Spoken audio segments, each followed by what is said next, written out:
लो कर लो बात। गुड्डू के नाम पे हो, पप्पू के नाम पे हो, सुलेमान के नाम पे हो, मलखान के नाम पे हो, सब ठीक है, लेकिन दीनदयाल के नाम पर नहीं हो। क्यों? क्यों भैया? और मैंने तो 24 कैरेट सोने जैसा सवाल कर दिया था, लोगों ने उसको भटका दिया। उससे बड़ा कोई सवाल मेरी दृष्टि में नहीं, मैं कम पढ़ा लिखा आदमी हूं। जो सरकारें डॉक्टर भीमराव अंबेडकर बाबा साहब को भारत रत्न देने लायक नहीं समझी, उन सरकारों की बुद्धि और विवेक पर मुझे तरस आता है। भारत माता ने उतना बड़ा सपूत पैदा ही नहीं किया। भारत की सर्वोच्च नक्षत्र श्रृंखला है, उसका सुमेरु है अंबेडकर। दोस्तों, आज की डिबेट देश की सबसे पुरानी पार्टी कांग्रेस द्वारा की गई ऐतिहासिक गलतियों पर आधारित है। जैसा कि थंबनेल में आप देख रहे होंगे, लिखा है कि एक मुस्लिम महिला के शाप से कांग्रेस का पतन हो गया। जी दोस्तों, ये 100% सही है। थोड़ा सा इस महिला के बारे में मैं आपको बताना चाहता हूँ। इस महिला का नाम शाहबानो था। इस महिला की उम्र लगभग 70 साल थी। इनके पति ने इनको तलाक दे दिया था। ये मामला सुप्रीम कोर्ट गया था। सुप्रीम कोर्ट से शाहबानो की जीत हो गई थी, लेकिन मुस्लिम कट्टरपंथियों के दबाव में आकर कांग्रेस पार्टी ने संविधान संशोधन करके सुप्रीम कोर्ट के फैसले को पलट दिया था। कांग्रेस पार्टी ने अनेक ऐसी गलतियां की हैं और आज इसका अंजाम भुगत रही है। दोस्तों, आज की डिबेट ऐतिहासिक तथ्यों पर आधारित है। इसे जरूर देखें और इसका आनंद लें।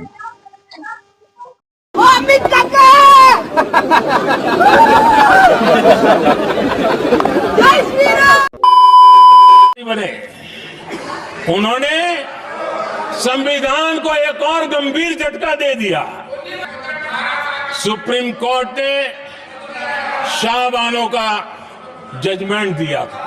एक वृद्ध महिला को उसका हक मिला था सुप्रीम कोर्ट से, लेकिन उस समय के प्रधानमंत्री राजीव गांधी ने शाहबानो की उस भावना को, सुप्रीम कोर्ट की उस भावना को नकार दिया और उन्होंने वोट बैंक की राजनीति के खातिर संविधान की भावना को बलि चढ़ा दिया और कट्टरपंथियों के सामने सर झुकाने का काम कर दिया।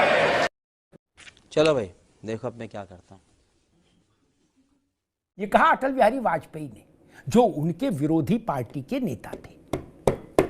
कांग्रेस बोल सकती है ऐसा किसी के लिए? बोल सकती है? मैं सारी की बहस खत्म कर दी। 71 में इंदिरा जी जब बांग्लादेश बना तो जो कहा ओपी सिंह जी ने बताई दिया। तीसरी घटना याद आती है, जब संजय गांधी की मृत्यु हुई। संजय गांधी और जनसंघ का रिश्ता कैसा था सब जानते हैं। इमरजेंसी में सबसे ज्यादा बवाल तो संजय गांधी ने किया था। नाखून खिंचवाए लोगों के, थानों में बंद करा करा जेलों। तो अटल जी ने कहा था भरी दोपहरी में अंधियारा। क्या? संजय गांधी की मृत्यु को कहा था भरी दोपहरी में अंधियारा। आप बोल सकते हो? बोल दोगे? नहीं ना, आप तो पीछे मुंह करके हंसने लगोगे यार कि ठीक ही राह निपट गए।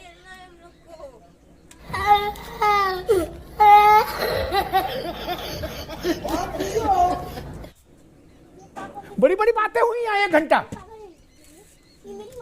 एक खरी बात पूछ लूं। 3 लोग तो राजनीतिक है, नावेद पत्रकार है। नावेद बाबू जरा गूगल से अभी हमको ना बताना, बाद में चेक करके कहीं फेसबुक पे डालना। कल अटल जी का जन्म दिवस था। भारत में भाजपा को छोड़कर, एनडीए के नेताओं को छोड़कर विपक्ष के कितने नेताओं ने उनका श्रद्धा के साथ स्मरण किया?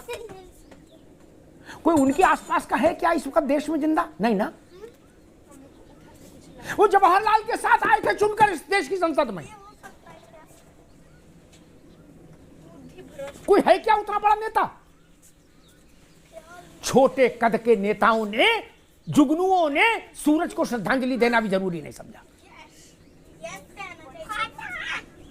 क्या खड़गे जी बड़े नेता है अटल जी से? शशि थरूर ने स्मरण किया, खड़गे जी ने नहीं किया। क्या वो भारत के प्रधानमंत्री नहीं थे अटल जी? राहुल जी, प्रियंका जी, सोनिया जी, इनको स्मरण नहीं करना चाहिए था क्या? करना चाहिए था ना?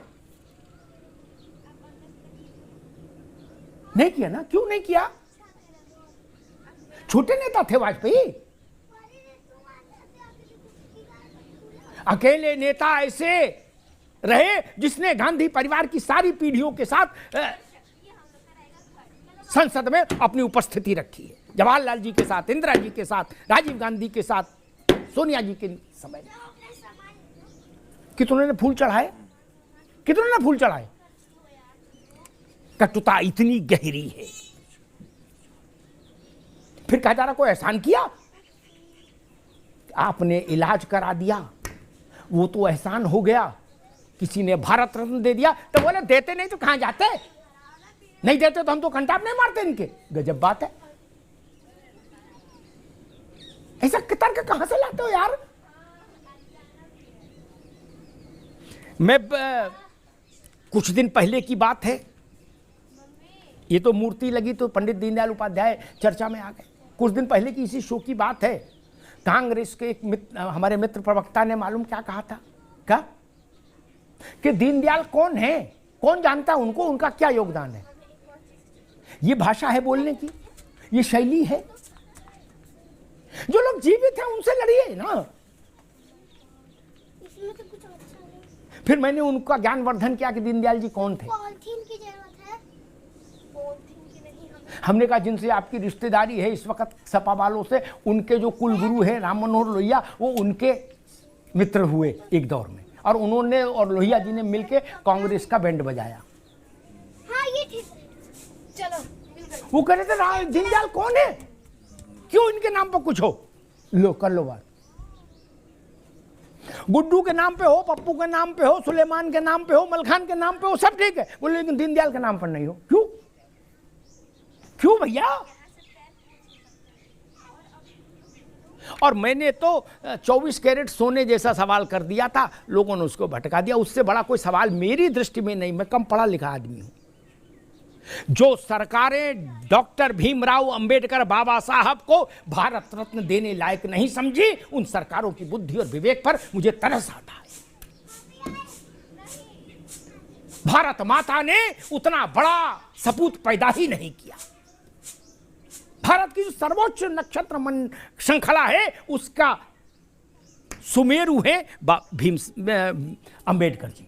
उसका सुमेरु, सुमेरु मतलब जो बीच का मन का होता है, माला का सबसे बड़ा।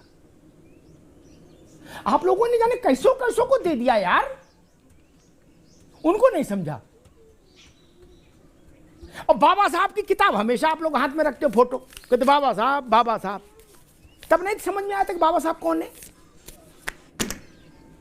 और ये सवाल मैं हमेशा पूछूंगा भारत की समाजवादी वैचारिक शाखा से, अशोक जी माफ करिएगा, कि लोहिया जी, जयप्रकाश जी, चौधरी चरण सिंह जी और कर्पूरी ठाकुर साहब, इन चार को भारत रत्न के लिए मुलायम सिंह और लालू जी को अड़ना चाहिए था, लड़ना चाहिए था। नई पीढ़ी की जिम्मेदारी होती है कि पुरखों का मान बढ़े, उन पुरखों का कर्ज होता है हम पर। क्या मुलायम सिंह और लालू प्रसाद यादव पर इन लोगों का कर्ज नहीं है? कर्ज है ना। आपने एक चिट्ठी नहीं लिखी। आप मनमोहन सिंह की सरकार को विवश कर सकते थे, वो आपके समर्थन से चल रही थी सरकार, नहीं तो सरकार चली जाती। लेकिन आपने भी कहा छोड़ो, कहां चक्कर में पड़ रहे हो, मंत्रालय देखो, आनंद लो, लोहिया जी का क्या करना, बोढ़ बिछाएं। ये भाव ठीक नहीं। अपने पुरखों के प्रति श्रद्धा रखनी चाहिए। हम जिनके नाम का रक्षा कवच लेकर राजनीति के मैदान में दो दो हाथ कर रहे हैं, ऐसे पुरखों का सम्मान तो करें। उसी श्रेणी में लोहिया जी आते हैं, जयप्रकाश जी आते हैं, चरण सिंह आते हैं, कर्पूरी ठाकुर आते हैं।